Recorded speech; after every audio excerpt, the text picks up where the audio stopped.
Congress high command तुम्हारे रवैये से खुश नहीं है। अगर तुम जंग में ब्रिटिश को मदद नहीं करने के अपने फैसले पर अड़े रहोगे तो हमें कुछ कड़े फैसले लेने पड़ेंगे और मुझे इस्तीफा देने के लिए मजबूर किया जाएगा। सुनो जवाहर, चाहे जो भी हो जाए, मैं कभी उस साम्राज्य का समर्थन नहीं करूंगा जिसने 200 साल तक हम पर बेरहमी से राज किया, और मैं कभी भी फिरंगियों के लिए भारतीय सैनिकों के बलिदान का समर्थन नहीं करूंगा।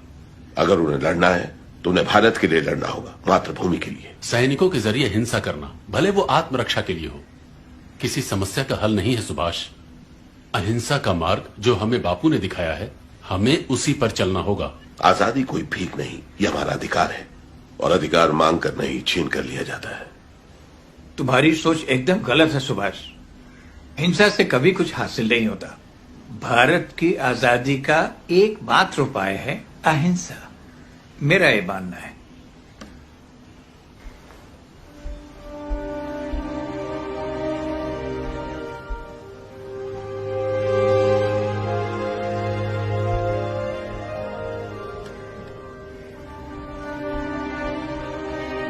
मुझे माफ कीजिएगा बापू, मैं आपसे सहमत नहीं हूं। आप लोग अपने तरीके से आजादी के लिए लड़िए, मैं अपने हिसाब से लड़ता हूं। मुझे आशीर्वाद दीजिए कि मैं आजादी छीन कर आजाद हिंदुस्तान में वापस आ सकूं।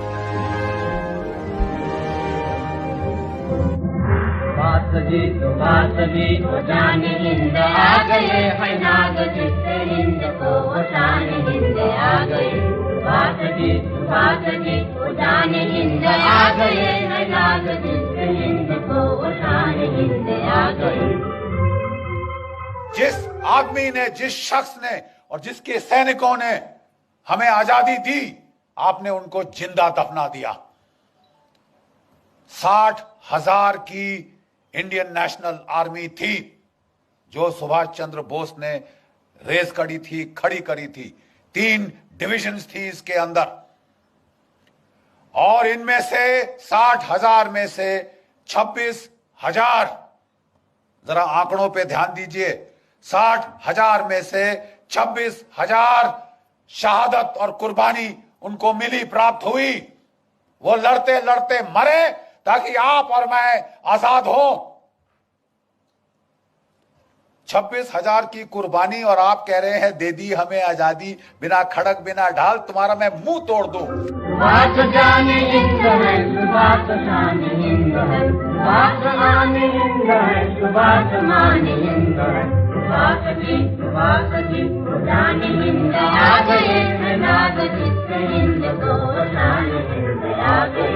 हमें अपना खून बहाना है, हमें कुर्बानी उठाना है। कोई बात नहीं है, हम जिंदा रहेंगे या तो मरेंगे, कोई बात नहीं है। बात कोई सही बात यह है, आम बात यह है, आखिर में हमारी कामयाबी होगी, हिंदुस्तान आजाद होगा। हमारे अतीत में छुपा हुआ एक बहुत बड़ा धोखा है। ब्रिटेन ने भारत को आजादी दी, इसकी बड़ी वजह थी आजाद हिंद फौज के सैनिकों के बलिदान से पैदा हुई राष्ट्रवाद की भावना। वर्ष 1945 से वर्ष 1991 के बीच क्लेमेंट एटली ब्रिटेन के प्रधानमंत्री थे। इसी दौरान भारत को आजादी दी गई, यानी जब भारत आजाद हुआ तब एटली ही ब्रिटेन के प्रधानमंत्री थे। आजादी के बाद क्लेमेंट एटली ने भारत का दौरा किया था। उस वक्त पश्चिम बंगाल के कार्यवाहक गवर्नर जस्टिस पीबी चक्रवर्ती थे। वो कलकत्ता हाईकोर्ट के चीफ जस्टिस थे। जस्टिस चक्रवर्ती ने इतिहासकार आरसी मजूमदार की किताब अ हिस्ट्री ऑफ बंगाल के प्रकाशक को एक पत्र लिखा। इस पत्र में उन्होंने लिखा कि जब मैं गवर्नर था तब भारत को सत्ता सौंपने वाले ब्रिटेन के पूर्व प्रधानमंत्री एटली ने कोलकाता के राजभवन में 2 दिन बिताए थे। उस समय मैंने आजादी के वास्तविक कारणों के बारे में उनके साथ लंबी चर्चा की। एटली के लिए मेरा सीधा सवाल यह था कि महात्मा गांधी का भारत छोड़ो आंदोलन कुछ समय पहले ही खत्म हो गया था और 1947 में ऐसी कोई परिस्थिति नहीं थी कि ब्रिटेन को जल्दबाजी में भारत छोड़ना पड़े।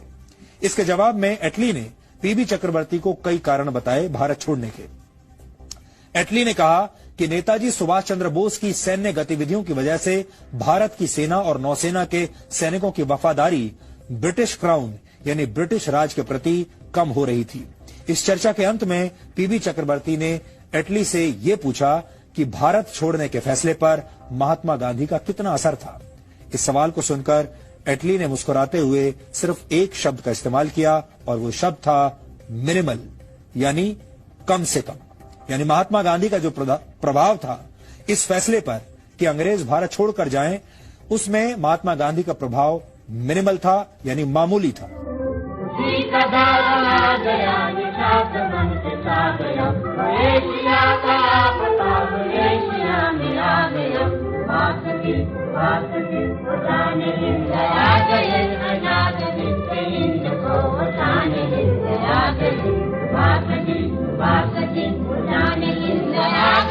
आजाद